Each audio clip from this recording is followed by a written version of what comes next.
सभी बच्चों का मैं आपका दोस्त विकास और आप सभी का स्वागत है मेरे यूट्यूब चैनल ज्ञान का विकास एजुकेशन में। आज मैं लेकर आया हूँ क्लास एट्थ की एसएसटी की पूरी तैयारी, बस एक ही वीडियो में नहीं कह सकते, दो पार्ट में होगी या तीन पार्ट में होगी। और हाँ, मैं इसमें सभी इंपॉर्टेंट क्वेश्चन मज़ेदार तरीके से शामिल किए हैं ताकि आप आसानी से याद कर सको। तो आराम से बैठें, ध्यान से देखो, मज़े के साथ सीखो, क्योंकि मैं इसे सरल, आसान और मज़ेदार तरीके से समझाऊंगा। वीडियो पूरा देखना मत भूलना। और अगर वीडियो पसंद आए तो लाइक सब्सक्राइब कर दो ताकि ऐसे और मज़ेदार वीडियो आप तक मिलते रहें। तो चलिए वीडियो को स्टार्ट करते हैं। तो आज मैं आपको वन शॉट वीडियो कराने वाला हूँ। वन शॉट तो नहीं, पार्ट में डिवाइड होगी, ये नहीं पता, लेकिन मैं पार्ट आपको जल्दी पहला पार्ट है, ठीक है। मैं सभी पार्ट आपको जल्दी से जल्दी प्रोवाइड कराने की कोशिश करूँगा एग्ज़ाम से पहले। अब हम चलते हैं, आपकी जनरल नॉलेज के लिए बता दूं, हमारी क्लास एट्थ की तीन बुकें हैं। हमारा अतीत पार्ट 3 जो हम अभी करने वाले हैं, दूसरी बुक का संसाधन है विकास, तीसरी बुक है हमारी टोटल 3 बुक है, तीसरी बुक है सामाजिक एवं राजनीतिक जीवन। पहले पार्ट में हम करने वाले हैं हमारा अतीत। मैंने इसके सभी चैप्टर के इंपॉर्टेंट क्वेश्चन लिए हैं, तो धीरे धीरे करके हम सभी चैप्टर के इंपॉर्टेंट क्वेश्चन को पढ़ते हैं, जो 5 नंबर में भी आ सकते हैं या 3 नंबर में भी आ सकते हैं। तो पहला चैप्टर है कैसे, कब और कहाँ। इसका पहला इंपॉर्टेंट क्वेश्चन है कि इतिहास को कालों में क्यों बांटा गया है। क्वेश्चन ये है, देखिए, मैं आपके जनरल नॉलेज के लिए फिर से बता दूं कि हमारा इतिहास 3 काल में बांटा गया है। पहला है प्राचीन काल, मध्यकाल, ये आपको जानना जरूरी है, प्राचीन काल, मध्यकाल, और अब हम जी रहे हैं आधुनिक काल में। कौन सा काल? आधुनिक काल। सिंपल, इसमें यही पूछा गया कि इतिहास को इन तीनों कालों में क्यों बांटा गया। तो इसका उत्तर देखते हैं। देखो, घटनाओं को आसानी से समझने में मिलती है। अगर हम इतिहास को कालों में बांटेंगे नहीं तो हमें पता कैसे चलेगा कि फलानी घटना फलानी फलानी काल में हुआ था। सिंपल, जैसे कि प्राचीन काल में कोई घटना हुई है तो हमें पता नहीं चलेगा ना कि इस, जैसे मैं सिंपल तरीके से समझाता हूँ, जैसे प्राचीन काल में कोई घटना हुई, तो अब हमने इतिहास को कालों में बांटा है तो हमें पता चल गया ना कि ये प्राचीन काल में होती है। अगर कालों में नहीं बांटते तो हमें ऐसे बोध ही नहीं होता। तो इस पॉइंट में ये भी है, ठीक है, समझ आ गया उम्मीद होगी। दूसरा पॉइंट है समय के अनुसार बदलाव। इतिहास को कालों में बांटने से हमें यह भी पता चलता है कि समय में क्या बदलाव हुए। जैसे प्राचीन काल में लोग झुग्गी झोपड़ियों में रहते थे, पत्थर से आग जलाते थे, और मध्यकाल में लोग थोड़े गारे के लेप वाले घरों में रहते थे, अभी लेंटर वाले, सीमेंट वाले, पक्के। तो ये बदलाव हम देख सकते हैं इस पॉइंट में। तीसरा है अध्ययन व्यवस्थित हो जाता है। इसमें अध्ययन करना आसान हो जाता है कि इससे हमें डेट याद करना आसानी हो जाती है, नहीं तो अध्ययन अव्यवस्थित, गड़बड़ा जाता, सब अफिक्स होता, यानी सुव्यवस्थित नहीं होता, ठीक है। चौथा पॉइंट है अलग अलग शासकों का काल समझना। जैसे हमने इतिहास को कालों में बांटा हुआ है तो इससे हमें पता लग जाता है कि प्राचीन काल में ये वाले राजा थे, मध्यकाल में ये वाले राजा थे, और आधुनिक काल में ये राजा थे, और प्राचीन काल में ये सभ्यता थी, मध्यकाल में ये सभ्यता थी। सिंपल, ये सब है इसमें। अब हम चलते हैं अपने पांचवें पॉइंट में। पांचवा पॉइंट है इससे तुलना करना आसान हो जाता है। देखिए, हमें पता चल गया कि इतिहास को 3 कालों में बांटा गया, प्राचीन काल, मध्यकाल और आधुनिक काल। अगर हम इन तीनों कालों की तुलना करें तो हमें बहुत सारे अंतर दिखेंगे। तो अगर हमने इतिहास को कालों में बांटा है तभी तो हम इसकी तुलना कर पा रहे हैं। ये तो कॉमन सेंस वाली बात है। अगर कालों में नहीं बांटते तो तुलना कहाँ से करते। सिंपल, यही इसमें बता रखा है, इससे तुलना करना आसान हो जाता है। तो हमारा ये वाला क्वेश्चन कंप्लीट होता है। अब चलते हैं हमारे नेक्स्ट टॉपिक में। देखिए, इस चैप्टर तो आपके एक चित्र इंपॉर्टेंट है, ये है जेम्स मिल। कौन है ये? जेम्स मिल। देखिए, इसकी पूरी चित्र देखिए आप, ये है जेम्स मिल। और इस चैप्टर में एक ये है, मैंने खुद से लगाई है, ये प्राचीन भारत के चित्र है। सिंपल। अब हम चलते हैं अपने दूसरे चैप्टर, व्यापार से साम्राज्य तक कंपनी की स्थापना, यानी ईस्ट इंडिया कंपनी ने अपने साम्राज्य की स्थापना कैसे की थी। इसमें पहला क्वेश्चन है कि ईस्ट इंडिया कंपनी ने भारत में सत्ता कैसे स्थापित की, अपना शासन कैसे स्थापित किया। तो उसका उत्तर होगा व्यापार के बहाने आए थे। ईस्ट इंडिया कंपनी भारत में पहले से कब्जा के इरादे से नहीं आए थे, वहाँ पर आए थे भारत में व्यापार के बहाने से, और भारत में संसाधन देकर तब उनका मन बदल गया। फिर पलासी और बक्सर का युद्ध में विजय प्राप्त की। अगर तुम्हें पलासी व बक्सर का युद्ध भी नहीं पता, तुम बस पेपर में लिख देना पलासी और बक्सर के युद्ध में विजय प्राप्त हुई। बस इनकी डेट्स याद करना कि पलासी का युद्ध 1797 में हुआ और बक्सर का युद्ध 1764 में हुआ। भारतीय राजाओं में फूट डालो की नीति अपनाई। अंग्रेज़ों ने क्या किया कि भारतीय राजाओं में फूट डालो की नीति अपनाई और खुद शासन करते रहे। उन दो राजाओं को आपस में लड़ाते रहे और खुद शासन करते रहे। सैन्य और आर्थिक शक्ति से राज्यों पर कब्जा किया। Very important. जब अंग्रेज आए थे ब्रिटेन से तो उनके पास बहुत सारे आर्थिक संसाधन थे, बहुत सारी सेना थी, इसलिए उन्होंने भारतीय राजाओं पर हमला किया क्योंकि भारतीय राजाओं के पास कम सैनिक थे। सायक संधि। सायक संधि का तुम्हें मैं वो बता देता हूँ समरी। सायक संधि में क्या होता था? सायक संधि लॉर्ड वेलिजली नामक एक अंग्रेज अधिकारी द्वारा लागू की गई थी। सायक संधि में क्या होता था? सायक संधि जो भी राजा अंग्रेज़ों के साथ करता था उसको कुछ शर्तें माननी पड़ती थी। वो शर्तें मैं आपको बता रहा हूँ। उस शर्तों में पहले थी कि राजा अंग्रेज़ों की अनुमति के बिना किसी दूसरे राजा के साथ युद्ध नहीं कर सकता, ना कोई दूसरे के साथ संधि यानी व्यापार कर सकता है, और अंग्रेज़ों की एक टुकड़ी राजा के राजमहल में तैनात रहेगी, लेकिन उसका खर्चा भी कौन देगा? राजा देगा। ये बहुत बेकार नीति थी, सभी राजा से परेशान थे। देखिए प्लासी के युद्ध का दृश्य है, प्लासी का युद्ध का दृश्य है। लड़ाई करते हुए अंग्रेज, आम जनता, ये प्लासी का युद्ध का दृश्य है। यह ईस्ट इंडिया कंपनी का झंडा फ्लैग है, आ सकता है पेपर में।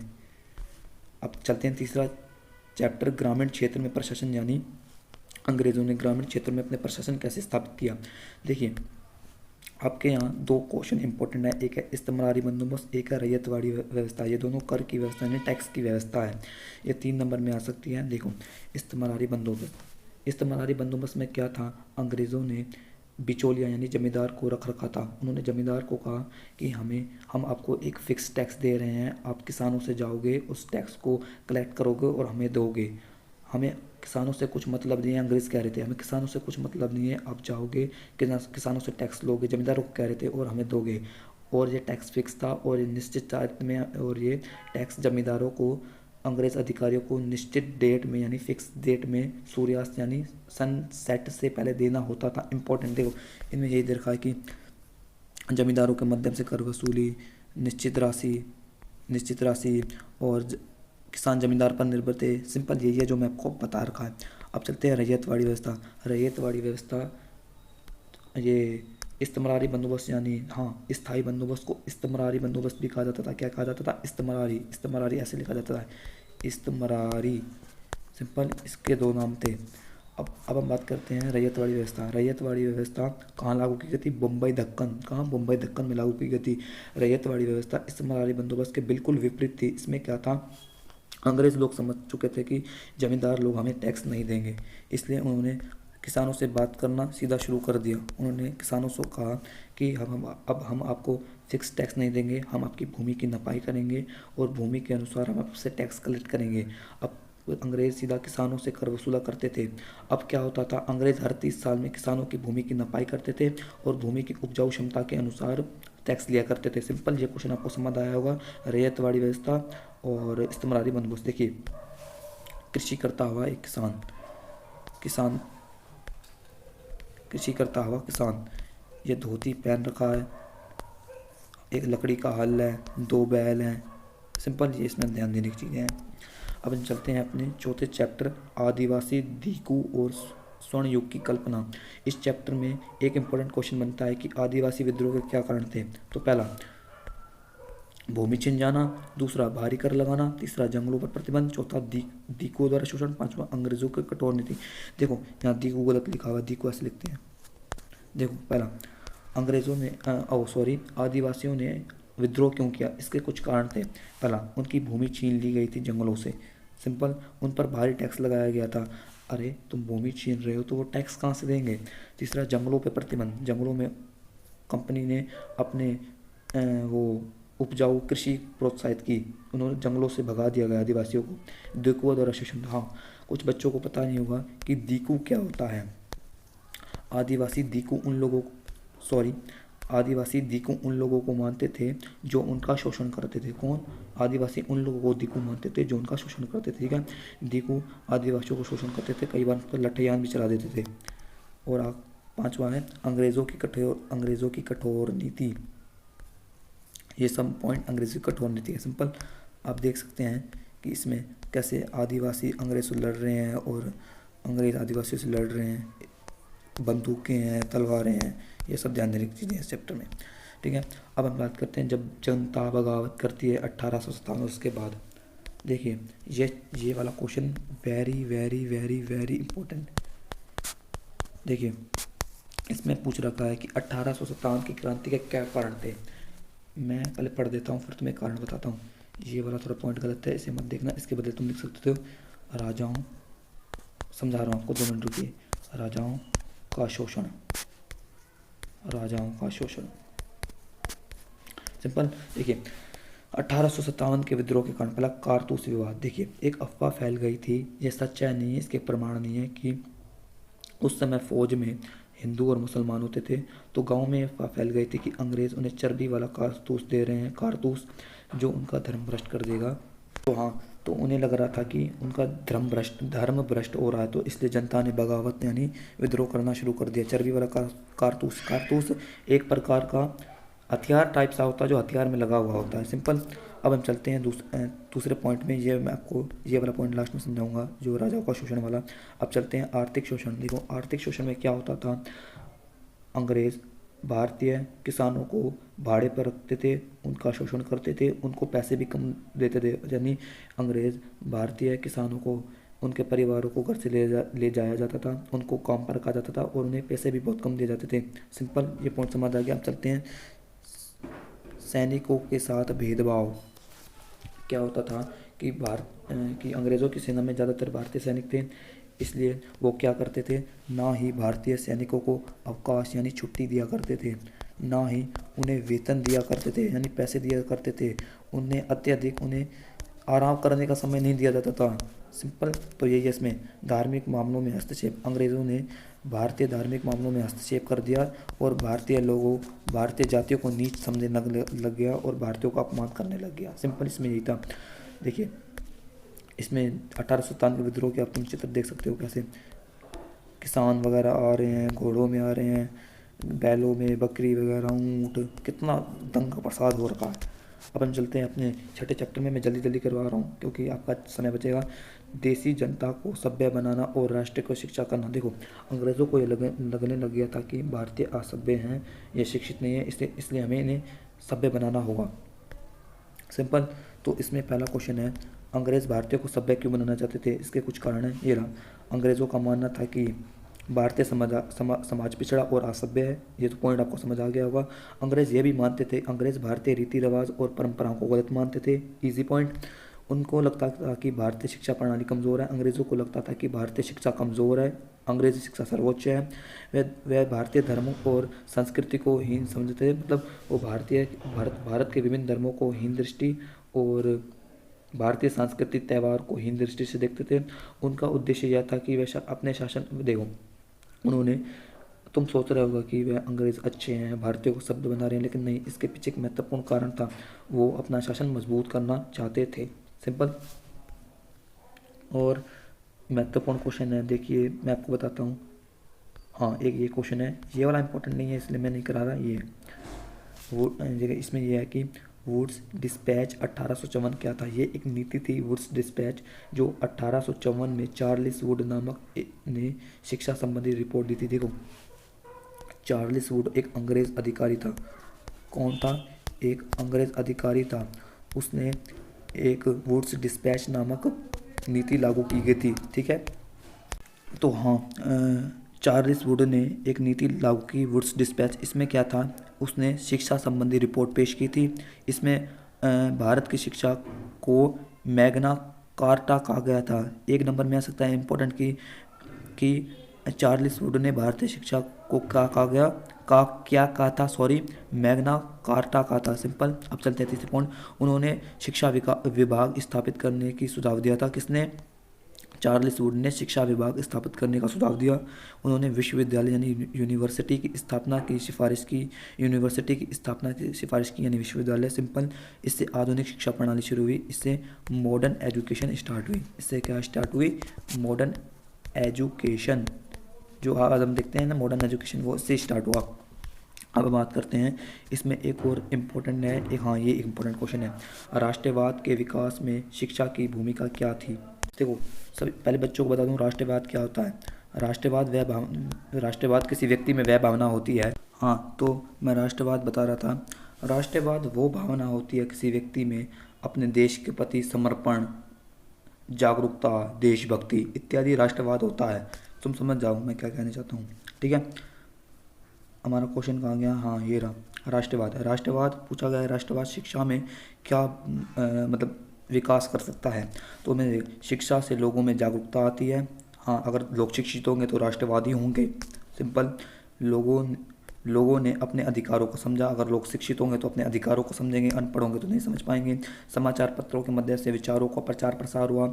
लोग समाचार पत्र पढ़ने लगे, विचारों का प्रचार प्रसार हुआ। भारतीय नेताओं का उदय हुआ। लोग पढ़ने लगे तो नेतागिरी में गए। और शिक्षा ने स्वतंत्रता को मजबूत किया। लोग शिक्षित हुए तो उन्हें पता लगा कि हम गुलाम हैं, तो लोगों ने आंदोलन किया। देखिए, ये है मिशनरी स्कूल। अंग्रेज़ों ने भारतीय शिक्षित करने के लिए, देखिए कितने छोटे छोटे बच्चे हैं मिशनरी स्कूल में, शिक्षक खड़े हैं पीछे। तो अब चलते हैं हमारे 7वें चैप्टर में, महिलाएं तथा जाति व सुधार। देखिए, इसमें एक इम्पोर्टेंट क्वेश्चन पड़ता है कि 19वीं सदी में सामाजिक सुधार आंदोलन के मुख्य उद्देश्य क्या थे। जब 19वीं सदी में सामाजिक सुधार आंदोलन हुआ तो इसके मुख्य उद्देश्य क्या थे? पहला था सती प्रथा का समाप्ति। ठीक है, पहले क्या होता था सती प्रथा में, जब किसी महिला के पति की मृत्यु हो जाती थी तो उसी महिला को भी उसके पति के साथ जला दिया जाता था। आप सोच सकें कितनी भयानक प्रथा थी। सिंपल। तो इसका विरोध किया गया था। बाल विवाह का विरोध किया गया। अरे सॉरी सॉरी, थोड़ी स्लाइड हो गई थी। हाँ, बाल विवाह का विरोध किया गया था कि लड़कियों और लड़कों का बाल विवाह का विरोध किया गया था। विधवा पुनर्विवाह को बढ़ावा दिया गया था। उस समय जब किसी महिला विधवा हो जाती थी तो उसकी विवाह को गलत माना जाता था। यहाँ महिला थोड़ा गलत लिख दिया है मैंने। महिला की शिक्षा को प्रोत्साहित करना, उस समय महिलाओं को शिक्षित करना बेकार माना जाता था। यानी भारत को पुरुष प्रधान समाज माना जाता था। इसलिए महिला ने अपनी शिक्षा के लिए थोड़े आंदोलन किए। जाति भेदभाव और छुआछूत को समाप्त कर जिन जातियों को निम्न जाति का समझा जाता था, कुछ लोगों को असभ्य बर्बर समझा जाता था, उन्होंने विरोध किया। इन सुधारों ने भारतीय समाज में जागरूकता फैलाई और समानता की भावना को मजबूत किया। सिंपल। आप समझ लोगे कि इन सभी आंदोलन ने भारतीय समाज में जागरूकता फैलाई और समानता की भावना को मजबूत किया। इस चैप्टर में एक और इम्पोर्टेंट क्वेश्चन बनता है कि भारत महिलाओं की शिक्षा और अधिकारों के लिए 19वीं सदी में किए गए प्रयास। इसमें मेनली जो बड़े बड़े फ्रीडम फाइटर्स हैं, नेता हैं, उनके बारे में, जैसे राजा राममोहन राय ने सती प्रथा का विरोध किया और ईश्वर चंद्र विद्यासागर ने विधवा पुनर्विवाह का समर्थन किया। सावित्रीबाई फुले ने लड़कियों के लिए स्कूल खोले। पंडित रामाबाई ने महिला शिक्षा को बढ़ावा दिया। यानी इन सभी प्रयासों ने महिला की स्थिति में सुधार हुआ और समाज में समानता की भावना बढ़ी। सिंपल। आप क्या कर लेना, इन सभी नामों को याद कर लेना कि पेपर में पूछ सकता है कि डैश ने विधवा पुनर्विवाह का समर्थन किया। ऑप्शन दे रखा है, तो ऑप्शन में सही होगा ईश्वर चंद्र विद्यासागर। सिंपल। तो इनको याद करना। देखिए, ये है सावित्रीबाई फूले। कौन है? सावित्रीबाई फूले। देख लो, उनको पेपर में आ सकता है। देखिए, उस समय जब आंदोलन हुआ तो कैसे महिलाओं ने बढ़ चढ़ कर सामना लिया। लठ लेके चल रही हैं, पोस्टर लेके चल रही हैं। तो ये था। अब हमारा आखिरी चैप्टर है राष्ट्रीय आंदोलन का संगठन 1840 के दशक से 1947 तक। इसमें एक ही इंपॉर्टेंट क्वेश्चन बनता है जो 5 नंबर में 101% आएगा। वो है राष्ट्रीय आंदोलन के दौरान 1840 के दशक से 1947 तक की घटना के बारे में बताना है। तो पहला इसमें है सामाजिक सुधार आंदोलन, जो हमने ऊपर पढ़ रखा है, इसको मैं बताने की ज़रूरत नहीं है। ठीक है, ऊपर हमने अभी जस्ट पढ़ा है। हमारा दूसरा पॉइंट है भारतीय राष्ट्रीय कांग्रेस की स्थापना। कांग्रेस की स्थापना से राष्ट्रीय आंदोलन को संगठित दिशा में, देखो हमारे आज़ादी में जितना योगदान फ्रीडम फाइटर्स का है उतना योगदान राष्ट्रीय कांग्रेस का है, क्योंकि कांग्रेस के गठन के बाद ही राष्ट्रीय आंदोलन की नींव डली, यानी राष्ट्रीय आंदोलन शुरू हुए, कांग्रेस ने नेतृत्व किया। तीसरा है बंगाल विभाजन और स्वदेशी आंदोलन। देखो, भारतीय लोगों ने स्वदेशी आंदोलन किया, यानी स्वदेशी चीज़ों का बहिष्कार किया और अंग्रेज़ों के खिलाफ बहिष्कार व स्वदेशी चीज़ों का बहिष्कार हुआ। सिंपल। और एक और इम्पोर्टेंट है असहयोग आंदोलन 1920 में। यह आंदोलन गांधी जी के सबसे बड़े आंदोलनों में से एक है। इस आंदोलन में समाज के सभी वर्गों ने, जैसे चाहे किसान हो, राजा हो, जमींदार हो, बच्चों हो, सभी ने बढ़ चढ़ कर हिस्सा लिया। इस आंदोलन का मुख्य कारण था अंग्रेज़ों का विरोध करना।